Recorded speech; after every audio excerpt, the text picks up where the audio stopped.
Sumaya bana bɛ se ka maa minɛ san waati bɛɛ lajɛlen kɔnɔ nka an fɛ no Youwarou kɔnɔ samiya fɛ de a ɲɔ ɲalen bɛ kosɛbɛ.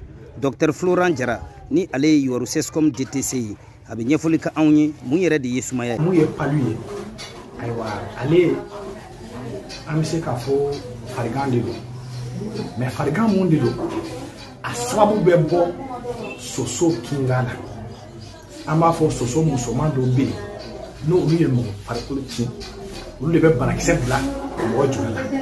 Famori Bagayogo hakilina na Sumaya bana kɛlɛli anw fɛ no Youwarou kɔnɔ a bɛ sɔn ka gɛlɛya kosɛbɛ. Youwarou yan an fɛ Sumaya ni a kɛlɛli n'o ye pali ye a ma nɔgɔ parce que lahalaya dɔ b'a anw na yan n'i y'a jateminɛ pali bɛ sɔrɔ mun de fɛ soso mun de ka di soso ye jinɔgɔ ani wuluwuluji ninnu ji mun tɛ boli mun sigilen don n'i ye Youwarou ta k'a lajɛ du mun wuluwuluji ko o bɛ bɔ ka don dingɛ kɔnɔ a datugulen a ka dɔgɔn dɛ o ye an jugu fɔlɔ ye Youwarou yan o de kama Sumaya ni ne b'a fɔ n k'a kɛlɛli a ka gɛlɛn.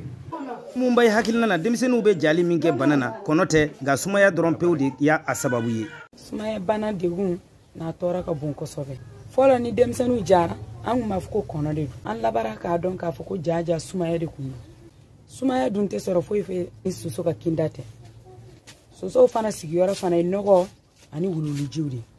Sange sule la matrafali san waati bɛɛ lajɛlen kɔnɔ o dɔrɔn de bɛ se ka maa tanga Seku Mahamani Traoré. Bɛɛ kɔni bɛ Sumaya bana dɔn an yɛrɛ ka dugu in kɔnɔ yan donc ni yɛrɛ ye banaw ye bana min yɛrɛ bɛ mɔgɔw sɛgɛn maakɔrɔ fara denmisɛnnin kan o ye Sumaya ye. Sumaya dun min kɔni fɔra tangana wɛrɛ t'a la dɛ tangana wɛrɛ t'a la f'i k'i ka sange san.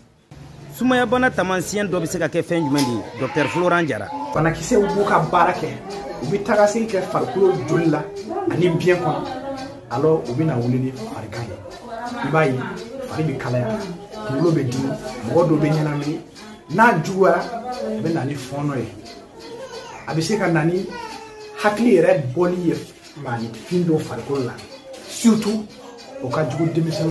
Gourdo Bocoum VOA Bambara tɔgɔ la a bɔ Youwarou.